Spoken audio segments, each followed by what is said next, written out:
Bonjour à toutes et à tous et bienvenue dans un nouvel épisode de Lumière sur Toile. J'espère que vous allez bien. Cette fois-ci, nous sommes une équipe un petit peu plus complète puisque nous sommes en compagnie de Dimitri, le loup-gourou de ce que tu veux. Bonjour Dimitri. Ouh, bonjour. Et nous avons avec nous Laurine qui fait son grand retour dans Lumière sur Toile. Bonjour Laurine. Ouba ouba. Ça sera pour la prochaine fois. On parlera du marsupilami la prochaine fois, mais cette fois-ci, nous parlons du film Gourou avec notre très cher Pierre Ninet. Voilà, qui est sorti dans nos salles il y a déjà quelques semaines, mais c'est quand même l'occasion d'en parler malgré tout. Donc avec Pierre Ninet notamment, et qui est réalisé par Yann Gozlan. Yann Gozlan, on le connaît surtout pour avoir réalisé Boîte Noire et aussi Dalloway il y a quelques mois par ailleurs aussi. Et donc ici, il co-scénarise son film avec un certain Jean-Baptiste Delafont, que je ne sais pas qui c'est, mais voilà.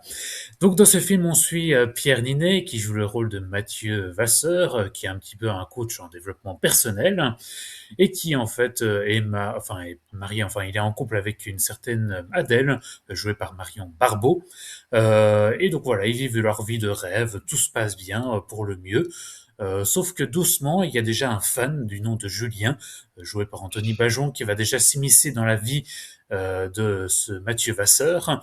Et puis plusieurs événements vont s'immiscer dans le scénario du film, notamment un projet de loi autour des influenceurs et de ces personnes un petit peu gourous ou coachs de développement personnel, et aussi d'autres choses encore que je ne citerai pas par ailleurs. Voilà, j'espère que j'ai été un petit peu vague, mais c'est pour donner à peu près une idée de ce qu'on va parler par après. Dimitri, toi, qu'as-tu pensé de ce film? Alors, c'est assez particulier parce que c'est pas un film que j'ai envie de détester fondamentalement, même s'il a d'énormes défauts, notamment scénaristiques, sur lesquels on va revenir, je pense. Mais j'ai pas non plus envie de lui cracher dessus complètement, même si c'est quand même un film que je ne reverrai jamais. C'est-à-dire que je l'ai vu une fois au cinéma, mais je pense qu'une fois c'est bien. Deux fois, ce serait déjà trop. Dans le sens où, bon, Pierre Ninet joue extrêmement bien, c'est un film qu'il produit, donc on a un peu un sentiment de Tom Cruise show, mais bon, transposé ici à Pierre Ninet, c'est-à-dire Pierre Ninet observer ses pectoraux, observer Pierre Ninet en petite tenue, observer Pierre Ninet dans une cuve, oh mon Dieu qu'il est sportif. Donc bon, voilà, c'est-à-dire que si vous aimez Pierre Ninet et que vous voulez le voir dans quasiment tous les plans du film, foncez. Après, sur le propos en tant que tel, sur l'idée du coach, bon, en développement personnel, je trouve que l'idée est assez bonne, c'est-à-dire que on essaie de montrer à quel point on est face là à la dérive c'est ça, d'un personnage qui se prend pour un dieu presque à un moment donné, quoi. C'est un peu ça, et qui sort complètement du rôle, bon, qu'il devrait avoir. Et par rapport à ça, donc c'est ça, il y a un projet de loi pour réguler la profession. Et lui, bah, il perçoit ça comme une attaque, oui, personnelle, liberticide. Mais le souci dans tout ça, je trouve, c'est qu'on passe un peu à côté du sujet parce que le film, paradoxalement, est un peu trop bouffé par son sujet, en fait. C'est-à-dire que on sent la fascination du film par, oui, cette idée comme ça, là, de gourou, hein, c'est complètement ça, qui va vraiment galvaniser les foules et ça va complètement déborder. Et le film a l'air d'être un peu dépassé, en fait, par Pierre Ninet et son personnage, ce qui est à la fois la force du film dans le sens où il y a une ambiguïté, je trouve, dans le métrage par rapport un peu à son propos, même si malgré tout, ça, c'est là pour disqualifier quand même le personnage de Pierre Ninet. Mais en même temps, je trouve qu'on n'arrive pas à être avec les autres personnages, quoi. Franchement, il a une copine, mais elle est inexistante. C'est-à-dire Marion Barbeau était super dans le film encore. Là, on ne la voit pas. Enfin, elle n'existe pas, en fait. C'est la femme de Pierre Ninet et c'est tout. Et c'est le cas avec beaucoup de personnages du film. Il y a une sénatrice, elle n'existe pas. En fait, c'est Pierre Ninet s'accapare tout, quoi. Il siphonne complètement le réservoir thématique du film, je trouve, malheureusement. Même si c'est un peu le sujet, mais bon, ça pose souci aussi, je trouve. Voilà. Toi, Laurine, qu'as-tu pensé de ce fameux gourou avec Pierre Ninet? Moi, je suis plutôt d'accord avec Dimitri. Par contre, je saurais pas du tout quoi en penser. C'est ça le problème, parce que en fait, j'ai beau réfléchir et tout, et je sais pas si j'ai aimé le film ou alors si j'ai détesté. Je sais pas si c'est un bon ou alors un mauvais film. Parce que bah, quand j'ai un peu compris de quoi parlait le sujet avant de le voir, je pensais qu'il allait vraiment avoir un côté dénonciateur bah, du coup des sectes, tout ce qui est bah, le gourou forcément. Et en fait, on le voit. mais en même temps, c'est hyper ambigu. Et aussi, il y a beaucoup de maladresse qui casse le côté du coup dénonciateur du film. Et c'est, en fait, du coup, ça gâche tout, ça gâche même la tension en fait que du coup le réalisateur il essaye d'instaurer. Et il y a aussi beaucoup d'éléments dont on voudrait plus en entendre parler, qu'on voudrait plus approfondir et qui sont pas du tout approfondis, et d'autres sujets qui sont beaucoup moins intéressants. Alors, et en fait, on se concentre sur eux.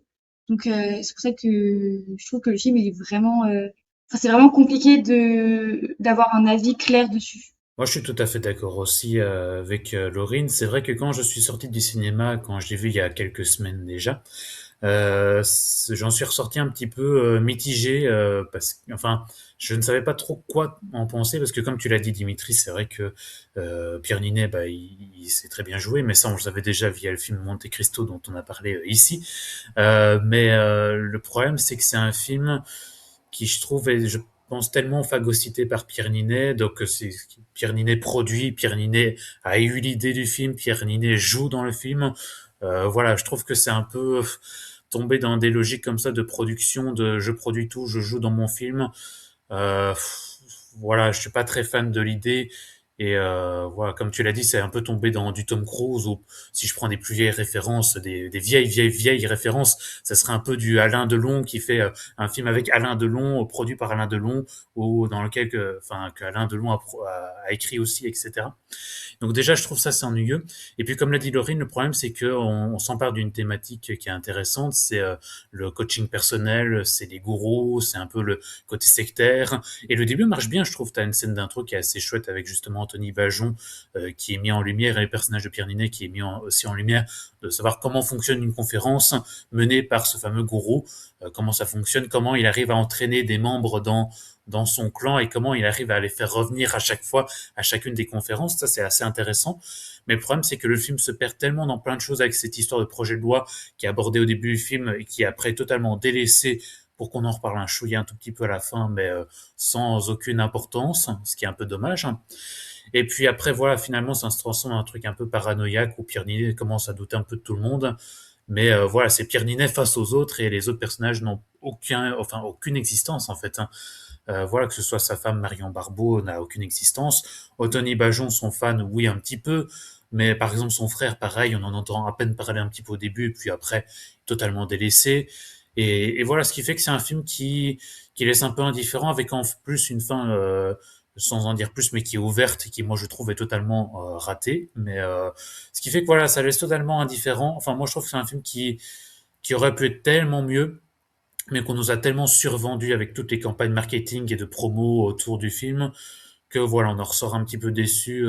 C'est la vie, je trouve, un peu globale qu'on a autour du film. Laurine, tu voudrais réagir par rapport à ce qu'on a dit tous les deux, Dimitri et moi? Ben oui, je suis tout à fait d'accord avec vous. Mais moi, le truc qui m'a un peu déçue dans le film, c'est en fait, je m'attendais vraiment à ce qu'on rentre dans la psychologie du coup du gourou.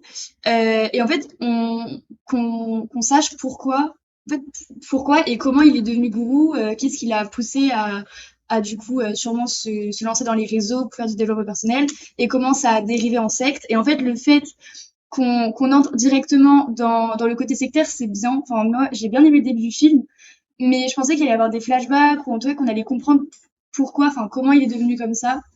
Et finalement, bah, c'est pas du tout sur cet axe que le film il va. Et je trouve que c'est vraiment dommage parce que parfois il y a des trucs c'est pas du tout réaliste et c'est vraiment too much. Et c'est vraiment ça le gros défaut du film, je trouve. C'est qu'en fait, il veut montrer enfin, il veut montrer presque, enfin, pas toutes les dérives des sectes, mais on dirait un peu un film catalogue où en gros on montre, alors oui, la secte ça peut mener à ça, ça, ça, ça, ça, et en fait c'est juste des points et il n'y a pas d'approfondissement en plus. Et c'est vraiment ça, il y a un sentiment de, bah, et genre, est-ce qu'il reste, enfin, enfin, 1, 2, 3, 4. Il y a un sentiment de, bah, en fait, on est laissé sur notre faim et bah, la faim en elle-même, c'est totalement en raccord avec ça. En fait, on nous balance sur plein de sujets, mais on n'en développe vraiment aucun. Et en fait, à la rigueur, mieux vaut regarder un documentaire sur les sectes plutôt que bah, du coup ce film, parce que ça rentre beaucoup plus dans les détails. Moi, je pense que tu as bien résumé, Laurine, notre pensée générale. Est-ce qu'on fait une partie spoiler, les amis, ou est-ce qu'on s'arrête là? Ah oui, Partie spoil. spoiler, spoiler. Donc nous allons faire une petite partie spoiler. Donc si vous avez vu le film, vous pouvez rester. Ou si vous en foutez et que vous souhaitez quand même savoir ce qui se passe dans le film, vous pouvez rester également aussi. Donc voilà, là ici on va passer sur la partie spoiler. Sur quoi on pourrait revenir, puisqu'il y a pas mal de choses sur lesquelles revenir. J'espère qu'on va pas faire un format d'une heure, mais Dimitri, tu as noté peut-être plusieurs points à voir, à débriefer. Je vous propose un jeu. J'ai listé selon moi les grosses ficelles scénaristiques du film pour être gentil. Vous me dites si vous êtes d'accord avec moi. Si c'est gros, si ça passe, à quel point vous trouvez ça débile. Vous êtes prêts à jouer? Mm, Oui. ouais. C'est parti. Alors, on a au début du film le personnage de Julien qui publie une vidéo où il explique tout simplement au sein de cette vidéo qu'il est d'accord avec le personnage de Pierre Ninet, qu'il le défend corps et âme. Donc, il insulte des gens et des politiciens sur une vidéo qu'il publie sur Instagram qui n'est quasiment pas repartagée par la suite. Et là, c'est le premier moment de panique où Pierre Ninet se dit «Mon Dieu, il faut faire supprimer cette vidéo, c'est la panique, c'est la pagaille, mais mon Dieu, mais serions-nous en 2026 où il y a plein de vidéos comme ça qui traînent sur Internet, des millions de vidéos où des gens s'insultent et où il n'y a pas de conséquences? Alors, échelle de débilité, vous en pensez quoi là?» Moi, j'aurais envie de dire, certes, la vidéo fait pas beaucoup de vues, d'accord, mais est-ce que par un concours de circonstances, est-ce qu'elle pourrait pas devenir un bad buzz par après? Moi, je trouve que c'est pas encore ce qu'il y a de pire dans le film. Vendu. Ouais, c'est vrai. T'as bousillé mon jeu. C'est le premier exemple où ça commence, enfin, où c'est pas logique, quoi. Il y a les premières incohérences qui apparaissent parce que quand on nous parle de la vidéo, on a l'impression que, enfin, le gars et tout, enfin, il va totalement plomber le business en soi de Pierre Ninet. Mais en fait, finalement, enfin, il fait pas grand chose, quoi. Il fait quoi, un bras d'honneur, mais enfin, maintenant, Dimitri, il a raison sur TikTok et tout, c'est pas si choquant que ça, quoi. Donc, non, vraiment, j'ai pas compris le principe, quoi, de la vidéo. Est-ce que vous voulez continuer le jeu? Bien sûr. Poursuite du jeu. Alors là, attention, je mets des pincettes parce que ça fait peut-être partie du plan du personnage de Pierre Ninet. Vous allez me dire ce que vous en pensez. Mais bon, je déteste mon frère. Je l'invite à manger chez moi. Je déteste tellement mon frère que je l'invite également au Sénat où je vais faire mon intéressant dans la sénatrice. À tel point que quand je sors de cette session parlementaire, oh mince, je vois mon frère, je me barre en courant. Mais qu'est-ce qu'il fait là? Qu'est-ce que vous en pensez? Moi, j'aurais envie de dire, est-ce que ça fait partie de son plan? Peut-être, parce que c'est vrai qu'au début du film, il dit déjà qu'il s'entend pas des masses avec son frère, etc. Donc, est-ce que toi, la question que tu poserais, c'est savoir est-ce que c'est une incohérence ou pas, en fait, hein. C'est ça. Vous avez 4 heures. Non, moi je dirais pas que c'est une incohérence. Parce qu'en fait, je trouve que le fait que si du coup le personnage de Pierre Ninet, si Matt, il élabore un plan. Moi, ça me choque pas vu que en soi, enfin, il élabore des plans tous les jours pour essayer de recruter des gens dans sa secte. Mais en fait, c'est le début de la descente aux enfers pour lui, dans le sens où en fait, ce qu'il pense contrôler, bah ça commence à partir en fumée dans sa vie personnelle et ensuite dans sa vie professionnelle. Mais j'avoue que la scène quand ils sont chez lui et tout, en fait, ils veulent tellement faire passer le frère pour un méchant que tu comprends que c'est faux. Enfin, le personnage du frère, bon déjà je sais pas ce qu'il fait là, mais passons, c'est vraiment l'antagoniste originel quoi. Et c'est là que bah voilà, enfin le film, tu comprends que en gros il y a vraiment que le personnage de Pierre Ninet qui est vraiment mis en avant et qui est vraiment travaillé. Et juste les personnages, ils ont le rôle de gentil, méchant, ou alors gentil puis méchant, ou méchant puis gentil, quoi. Je continue le jeu? Vous êtes prêts? Oui. Suite du jeu. Le frère de Mathieu Vasseur a l'air tellement méchant que, mon Dieu, le personnage d'Adèle, eh ben, à un moment donné, ben, il croit plus le frère que son propre mari. C'est pas un petit peu bizarre quand même? Là, je suis pas d'accord non plus. Je vais me faire l'avocat du diable du film, c'est pas possible. Là, c'est bien, on a des avis bien différents, donc c'est intéressant de parler du scénario. Et puis après, elle a surtout l'impression qu'il commence à lui cacher des trucs doucement, donc je peux comprendre qu'elle fasse confiance à un autre son de cloche que forcément le son de son mari, sachant qu'elle connaît pas, apparemment, elle ne connaît pas toute l'histoire, toute l'enfance de Mathieu Vasseur. Donc, pour moi, ça pourrait être possible. Bon, Adrien Ninet, je te remercie. Je vais poser la prochaine question seulement à Laurine, comme ça. Le film va peut-être me faire un peu étriller. Alors attention, accrochez-vous. On a quand même un personnage qui se suicide, visiblement le personnage de Julien, chez lui. Bon, très bien. Mais, tiens, sur les lieux quand même de ce suicide, il y avait quand même Mathieu Vasseur, et oui, Pierre Ninet est partout, même chez les personnes qui se suicident. Bon, très bien. Ensuite, bon, le procureur qui nous dit, l'enquête policière, non, il s'est suicidé, on va s'arrêter là. Allez, ciao. C'était déjà le cas dans Boîte Noire, où il n'y avait pas d'enquête policière, sinon les personnages se seraient fait épingler en moins de deux. Laurine. Pas Ninet, j'espère. Ben moi, je trouve que déjà le personnage de Julien il était bien, mais du coup le fait qu'il se suicide, ça montre qu'il allait vraiment pas bien et que c'était en partie à cause de Matt, qui pensait être son sauveur, mais qui finalement s'est avéré pas être ça du tout. Enfin, forcément, il y a des caméras quelque part, parce que quand même, enfin, c'est pas logique. Enfin, il aurait dû être attrapé au bout d'un moment, parce que enfin, il y a des témoins. Enfin, quand même, c'est pas possible. Et puis, enfin, quand même, un coup de feu, ça s'entend en plus. Enfin, normalement, c'est pas logique, quoi, je trouve. Mais après, oui, de toute façon, enfin, les enquêtes dans ce film, il y en a juste pas. Il met sa capuche au bout de 10 minutes dans la rue, quoi. Ouais, Enfin, c'est vraiment, assez fort. il a même pas le réflexe de nettoyer, je sais pas quoi, de trouver une solution. Enfin, non, il part. Si, il nettoie les poignées de porte, et après il dit, Ça, ah, je vais oui. mettre ma capuche, mais je la mets 10 minutes après, on sait jamais. Mais non, mais enfin, il est cramé depuis le début. Il aurait dû trouver d'autres solutions. Je sais pas, appeler le gars, par exemple. Enfin, je sais pas. Là, je suis d'accord avec Laurine, d'accord? Ah, bravo. Adrien, la prochaine est pour toi, parce que pour moi, elle est grosse, celle-là. D'accord? D'accord. Adrien, je suis en train de chapeauter un plan terrible. Je ne vais pas le déballer sur la voie publique, mais oh mon Dieu, mon frère vient me voir en pleurnichant aïe aïe aïe sur mon lieu de travail, et donc, en me sentant supérieur, je lui déballe tout mon plan, sachant qu'on est en 2026, où on a sur nous des téléphones portables qui peuvent permettre d'enregistrer tout ce qu'on dit. Qu'en penses-tu, Adrien? Eh oui, ça y est, on est dans C'est pas sorcier. Eh oui, Jamy, vas-y. Là, c'est vrai que le personnage de Pierre Ninet est quand même pas très futé, alors qu'on le vante comme étant un gourou, quelqu'un qui surveille en permanence ses arrières et tout ce qu'il dit. Et voilà, il se fait avoir comme un bleu, on va dire. En plus, par l'une de ses propres méthodes, c'est ça le comble. Non, là, il est quand même. Pierre Ninet n'est quand même pas des plus futés. Enfin, Mathieu Vasseur n'est pas des plus futés à ce moment-là. Je suis tout à fait d'accord. Alors là, je vous propose l'avant-dernière et la dernière, on y réfléchit tous ensemble. Ça vous va? Oui. Je suis votre coach en développement personnel, Oui. lumière sur toile. Alors, attention, Laurine, accroche-toi bien. Bon, alors déjà, j'ai un chauffeur qui est un peu bizarre, hein, mais bon, c'est pas grave. Je lui demande de faire tuer mon frère. Bon, très bien. Mais, bon sang de bonsoir, et ma belle-sœur dans tout ça? Mais elle a disparu du film! Le personnage, du coup, de la belle-sœur de Matt, ça aurait pu être hyper intéressant parce que elle a l'air d'être dans une relation toxique avec Christophe, dans le sens où elle peut pas parler et tout. Il la coupe, il lui parle hyper mal pendant le repas.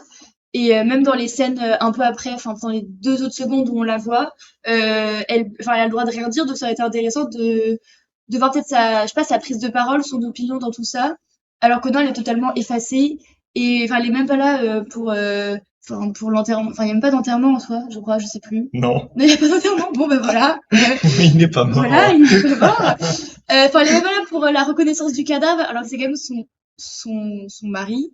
Donc c'est pas logique. Enfin, t'appelles toute la famille de base quand il y a un corps. Enfin, bref. Mais en tout cas, oui, son personnage, je pensais qu'il allait peut-être avoir une sorte de révélation, qu'elle allait, je sais pas, se rebeller contre son mari ou contre Pierre Ninet. Bah, encore une fois, un personnage qui aurait pu être intéressant, mais qui est juste pas là. Parce que si elle est au courant de l'enregistrement, parce que son mari tient quand même pas à ce que sa femme le prenne pour un gars, en gros, c'est ça, qui a touché son frère pendant l'enfance. Donc, s'il arrive à avoir la preuve avec l'enregistrement qu'il est innocent parce que Pierre Ninet lui a déballé tout son plan, il le fait écouter à sa femme, et sa femme, elle doit redébarrouler un moment dans l'histoire. Voilà, c'est ça un bon problème. Mais ne nous énervons pas, je vous propose le pompon sur la Garonne. Vous êtes prêts? Oui. Parce que celle-là, l'air de rien, elle est pas mal. Adrien, en plus, il est concerné par la profession, donc on va lui demander ce qu'il en pense en premier. Bon, Adrien, vous êtes un journaliste et vous devez investiguer. Mais bon sang de bonsoir, il y a un gourou qui fait des séminaires. Oh là là, c'est très bizarre quand même. Bon, je vais me rendre à ce séminaire. Je vais me faire passer pour un client. Bon, alors comment je vais bien pouvoir m'appeler? Louise Martin. Tiens, bah, c'est pas un prénom cliché du tout, mais non, ça va passer. Et je vais mettre une photo sur Internet, enfin une photo dans le questionnaire pour le séminaire. Et bon, je vais utiliser l'intelligence artificielle, c'est pas grave. Mais il faut pas que oui, il faut pas que je me fasse cramer, évidemment. Donc, comment vais-je faire pour ne pas me faire remarquer? Mais oh, il y a un questionnaire avec des questions obligatoires. Eh bien, je ne vais répondre à aucune des questions. Comme ça, on pourra pas du tout se demander ce qui se passe. J'ai trouvé ça génial. Ah oui, mais déjà, oui, oui, moi j'ai envie de réagir par rapport à ça. C'est quand même vachement scandaleux. Enfin, je veux dire, c'est censé être une journaliste professionnelle. Et déjà, donc, comme tu l'as dit, elle ne complète pas le questionnaire. Et puis après, donc, Pierre Ninet a des soupçons sur cette femme en se disant, tiens, elle doit être une journaliste, parce qu'en plus, soi-disant, la photo, c'est de l'intelligence artificielle, je pense aussi. Et en plus, à un moment, donc, elle est Mathieu Vasseur, la convoque, enfin, dans la salle de séminaire et essaye de lui faire expliquer un petit peu son traumatisme, etc. Elle aurait pu inventer un bobard, n'importe quoi, je veux dire, ou un truc qui tient à peu près le coup pour qu'elle puisse rester. Eh ben non, prise de panique, elle décide de quitter la salle et ça devient un bad buzz pour elle et un good buzz pour Mathieu Vasseur. Donc bon, c'est quand même un peu d'incompétence. Enfin, je veux dire, je sais, parfois il y a des journalistes qui sont pas toujours très doués ou des journalistes qui sont faussés, etc. Voilà, on va pas rentrer dans ce débat-là, mais quand même, quoi. Je veux dire, on est dans un film qui est censé être intelligent et qui parfois nous prend pour des gens un peu bêtes. Et puis même le truc de la photo qui est potentiellement faite par intelligence artificielle, c'est pas logique parce que en soi, après, elle vient physiquement. Donc en soi, si c'était une photo IA, bah, c'est-à-dire que c'est pas la même personne, du coup. Oui, c'est vrai, ça. Donc, Comment elle a fait pour comment rentrer? elle fait pour rentrer? Oh, mais vous Parce êtes que, la journaliste, venez! parce que genre, enfin, à part qu'elle s'est modifié le visage, je sais pas quoi, c'est pas logique, genre. Peut-être ça veut montrer, je sais pas, l'incompétence des journalistes ou alors juste l'incapacité des journalistes à pouvoir s'immiscer dans le truc et tout parce que les gourous sont trop forts pour les trouver et tout. Mais je vois pas l'intérêt, enfin, encore une fois, ils ont juste voulu rajouter un truc en mode, oh là là, c'est dangereux et tout, on va peut-être se faire choper. Mais juste et puis c'est la seule journaliste à y avoir pensé, alors qu'il y aurait pu y avoir plein de journalistes qui vont en même temps. Enfin, je sais pas, Oui, c'est vrai que c'est c'est la pas seule. possible. C'est la seule à y avoir pensé et elle est même pas apte à le faire. Je comprends pas. Bah, je pense qu'on peut s'arrêter là, Dimitri et Laurine, après toutes ces constatations d'incohérence scénaristique. Alors, en tout cas, c'est surtout, voilà, je trouve les deux dernières qui sont quand même vachement grosses et l'un ou l'autre point aussi. Donc voilà, merci en tout cas pour chacun de vos raisonnements. On va passer à la recommandation culturelle. Toi, Dimitri, qu'est-ce que tu nous recommandes? Ça n'a rien à voir avec la choucroute, mais c'est pas grave. Oui, je propose comme recommandation une série d'animation que je regarde en ce moment, c'est Rick et Morty, c'est très très drôle et c'est sur HBO Max. Je recommande. Et toi, Laurine, qu'est-ce que tu nous recommandes? En ce moment, je regarde une série sur Netflix. Ça s'appelle Brooklyn Nine-Nine et c'est super. Voilà, c'est drôle et c'est des enquêtes policières et voilà, c'est très bien. Ah, il y a une vraie enquête là. J'ai l'impression de déglinguer le Oui, film alors que je voulais pas à la oui, base. c'est mieux que le gourou, voilà. Au gourou de parler. Bah, moi, j'aurais pu recommander, si on parlait d'enquête de Colombo, mais je l'ai déjà recommandé la dernière fois, donc je ne vais pas le refaire. Non, je vais recommander un film que j'ai vu il y a déjà quelques temps, mais qui est super. Un film qui date de fin des années 70, début 80, je pense, qui s'appelle Network, réalisé par Sidney Lumet, et qui parle de l'influence d'un présentateur télé, un peu de la manière d'un gourou, voilà, sur une chaîne de télé qui commence à prendre de plus en plus d'importance. Et voilà, ça va terminer d'une manière un petit peu particulière. Voilà, son pouvoir d'influence va être de plus en plus grand et c'est un film super encore intéressant aujourd'hui et qui peut être transposé de plein d'autres manières, je pense, aussi. Merci en tout cas à tous les deux d'avoir été présents aujourd'hui pour parler de ce gourou avec Pierre Ninet réalisé par Ryan Gosling. On se retrouve une prochaine fois pour parler d'autres films. Encore à la prochaine. Ciao. Ciao! Ciao! On dit Yann Gozlan en fait, je crois, mais c'est pas grave. Oh, rabat-joie. Adrian Miney. Et pourquoi? Oh, mais moi je suis content de mes arguments. Ouais.